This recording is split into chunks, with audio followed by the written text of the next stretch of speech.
അച്ഛാ എത്രയായിരുന്നു ഡോക്ടർ പറഞ്ഞേ രാത്രി? 50. ഉറപ്പല്ലേ? ആ ഓക്കെ.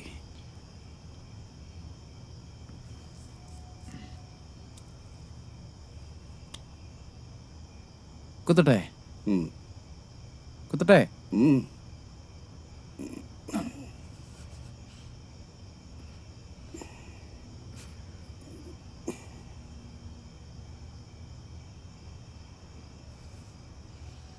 ഓക്കെ. വേനച്ചോ? ഏയ്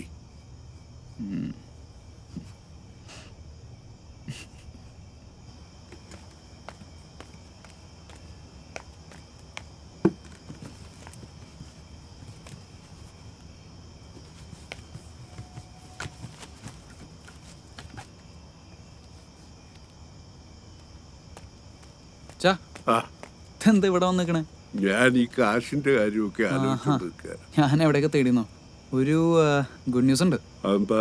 ഒരു 3-4 ദിവസത്തെ വർക്ക് വന്നിട്ടുണ്ട്. പടത്തിന്റെയാ? ആ എൻ്റെ അല്ല, വേറൊരാളുടെ സ്ക്രിപ്റ്റ് ആ വെക്കാം. അത് ശരി. കാശൊക്കെ കിട്ടുവോടാ? ഉണ്ണിയേട്ടനൊരു 70,000 ഒപ്പിച്ചേരാന്ന് പറഞ്ഞിട്ടുണ്ട്. ഓഹോ. അപ്പൊ അങ്ങനെ ഓപ്പറേഷൻ നമുക്ക് പ്രൈവറ്റിൽ തന്നെ അത് ചെയ്യാലോ. നന്നായി. തിരുവനന്തപുരത്ത് തന്നെയാ. ഓ പക്ഷേ കാലത്ത് പോകണം. പോയാൽ പിന്നെ ഒരു 3-4 ദിവസം കഴിഞ്ഞിട്ടേ വരുള്ളൂ. എടാ, നീ പോകുമ്പോ നിന്റെ ഭാര്യ ഒറ്റയ്ക്ക് അവിടെ കിടക്കണ്ട. സരോജും കൂടെ അവിടെ കിടന്നോട്ടെ. ആയിക്കോട്ടെ. ഞാൻ പിന്നെ താഴെ ഒറ്റയ്ക്ക് കിടന്നോളാം. ശരി, ആ, ഞാൻ പോട്ടെ. ശരിയടാ.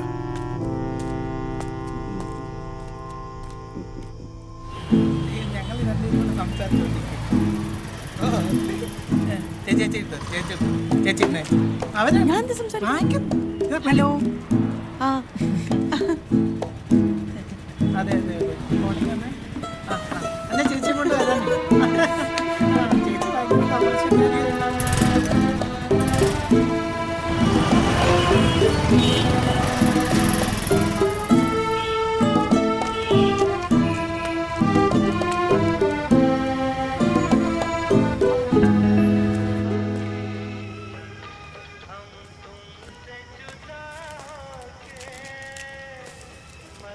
പുഷ്പമ്പോ.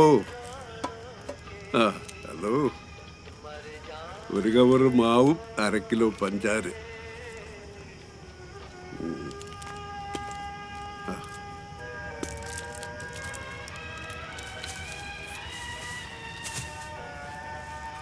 ബാക്കി നീ എടുത്തോളി.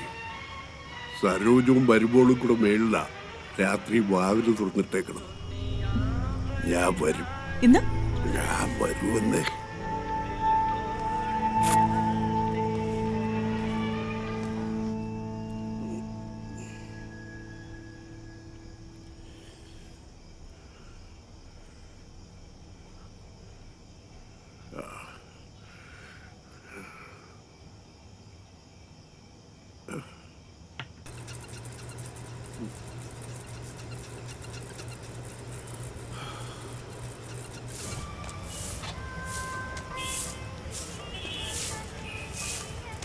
പരമാനം തരസതേ പരവതിയിലെഴുതാമോ.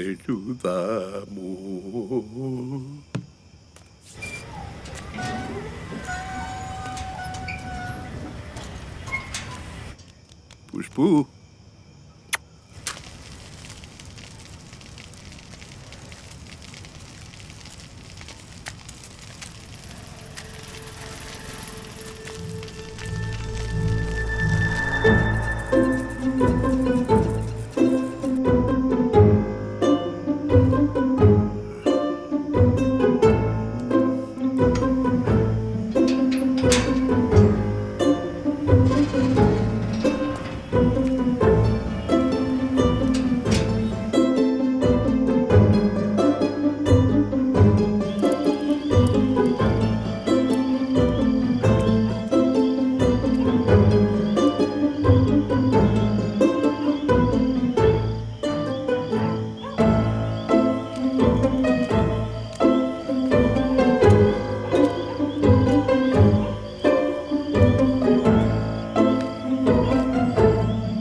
പറ്റിച്ചു കളഞ്ഞല്ലോ.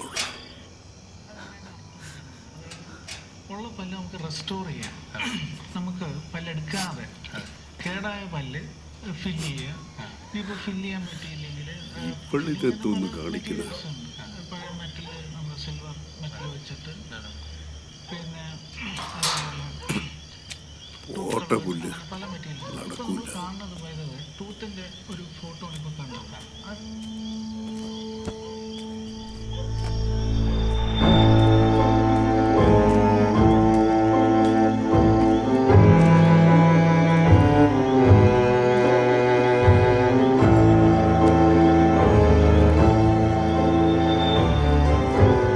സാറേ, നമ്മുടെ ഫൈനൽ ആ ഒരു സീനിൽ സുബേദ എന്നുള്ള നമ്മുടെ നായിക തിരിച്ച് വീട്ടിലേക്ക് വരികയാണ്. അപ്പോൾ അവിടെ നമ്മുടെ ഫാമിലിയൊക്കെ ആ ഒരു ഡിസ്കഷനിൽ നമ്മുടെ മെയിൻ ആക്ടേഴ്സൊക്കെ അവിടെ നിൽക്കുകയാണ്.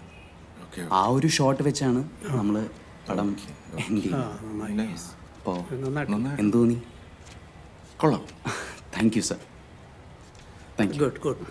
എന്നാ പിന്നെ ഈ സ്ക്രിപ്റ്റ് ഒരു കോപ്പി എടുത്തിട്ട് കൊണ്ടുവരാം. ഓക്കെ സർ, ഓക്കെ ഐശ്വര്യമായിട്ടങ്ങ്. Okay okay thank you. Check കാറിലിരിക്കുകയാണ്, എടുത്തിട്ട് വന്ന് തരാം. ആ ശരി ശരി സർ, ഞാനിവിടെ തന്നെ വെയിറ്റ്. ശരി, ഇപ്പോൾ വരാം. ഇപ്പോൾ വരാം. ഇപ്പോൾ ഓക്കെ.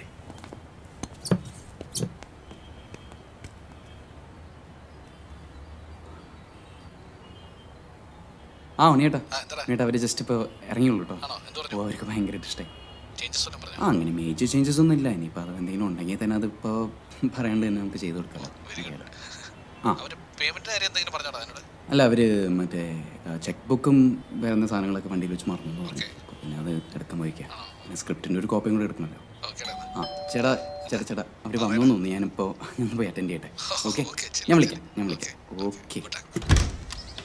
എന്താ സാറേ, പേയ്മെൻ്റ് അടച്ച അരമണിക്കൂറിനകത്ത് അപ്പാർട്ട്മെൻറ്റ് ചെക്കൗട്ട് ചെയ്യണമെന്ന്. ചെക്കൗട്ടോ? ചേട്ടാ തെറ്റിയായിരിക്കും. അല്ല സാർ, അവർ ചെക്കൗട്ട് ചെയ്ത് കഴിഞ്ഞു. സാർ ഇറങ്ങിയിട്ട് വേണം റൂം ക്ലീൻ ചെയ്യാൻ. വളരെ ഇൻസ്പയർഡ് ആയിട്ട്, കാരണം ശരിക്കും ഉത്തേജിതനായിട്ടാണ് നല്ലൊരു കലാകാരൻ ഒത്തുചേരുകയാണ്. ഇതിൽ ഞാൻ പറയാൻ കാരണം, എടുത്തു പറയാൻ കാരണം, നല്ലൊരു ഉദാഹരണം ഈ പശ്ചാത്തല സംഗീതം. ഈ പശ്ചാത്തല സംഗീതത്തിന് സാധാരണ നമ്മൾ ഏതെങ്കിലും വൈകാരിക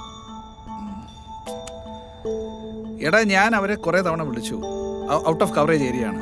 നമ്മൾ വിചാരിക്കുന്ന പോലെ ആയിരിക്കില്ല കാര്യങ്ങൾ. നീ ഒരു കാര്യം ചെയ്യ്, നീ ഇങ്ങോട്ടേക്ക് വാ. കാർത്തി, ആ മതി. ശരി എന്നാ.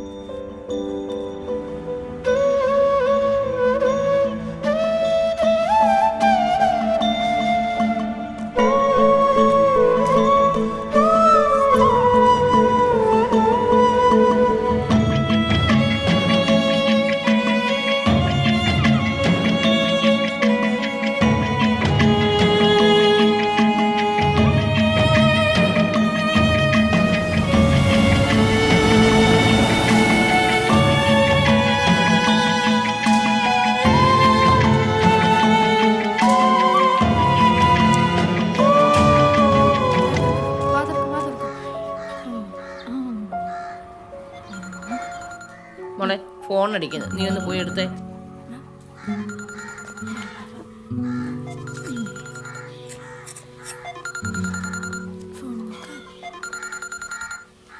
ഹലോ, ആ അമ്മ പറയണം. ഓ വന്നോട്ടാ, ഇരിക്കുന്നു.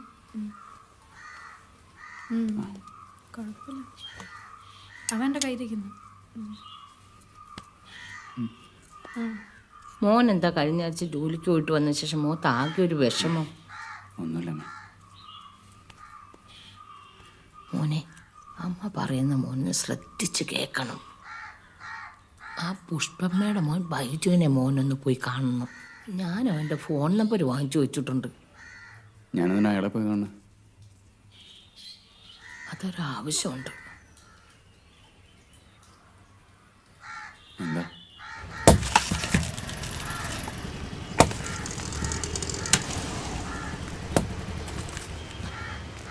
ഞാനേ അപ്പുറത്ത് റോഡിൽ കിടന്ന് അറിഞ്ഞായിരുന്നു. ഈ ഏരിയ വലിയ പിടിയില്ല. റാം, അതെ, അമ്മ പറഞ്ഞിട്ട് ഞാൻ കാര്യങ്ങളൊക്കെ അറിയുന്നത്. എനിക്കറിയില്ലായിരുന്നു.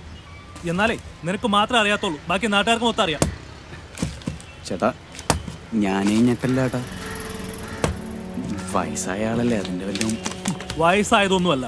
പച്ച മലയാളത്തിൽ പറഞ്ഞാൽ അങ്ങേര് ഈ പ്രായത്തിൽ കഴപ്പാണ്. ഈ പ്രായത്തിൽ അങ്ങേർക്ക് കിട്ടുന്നവരെ മുഴുവൻ കളിക്കണം. അങ്ങേര് വരെ നാട്ടിലൊരു പെണ്ണുങ്ങൾക്ക് ഇറങ്ങി നടക്കാൻ പറ്റാത്ത അവസ്ഥ. ഏട്ടാ ഒന്ന് വിട്, ഞാൻ മാപ്പ് വയ്ക്കാം. അങ്ങനെ വിടാനൊന്നും പറ്റില്ല. എൻ്റെ അമ്മയുടെ അടുത്ത് ഇതിനു മുമ്പ് അയാൾ മോശമായിട്ട് പെരുമാറിയിട്ടുണ്ട്. അപ്പോഴൊക്കെ റാമിൻ്റെ അമ്മയുടെ മോഹൻ കേട്ടാ ഞങ്ങളത് പ്രശ്നമാക്കാറ്. ഒന്നാമത്തെ കാര്യം, അമ്മ വീട്ടിൽ ഒറ്റയ്ക്ക് താമസിക്കുന്നത് നിനക്കറിയാലോ. നിന്റെ ഈ തന്ത കാണിക്കുന്നതുകൊണ്ട് നാളെ ഒരു ചീത്തപ്പേരുണ്ടായാലും ഞങ്ങൾ മക്കൾക്ക് അതൊരു പ്രശ്നമാണ്. പെണ്ണ് കേസിലെ വീക്ക്നെസ് എല്ലാവർക്കും ഉണ്ട്. അങ്ങനെയുണ്ടെങ്കിൽ സ്വന്തം വീട്ടിൽ നിന്ന് ദൂരെ പോയി ഒപ്പിക്കണം.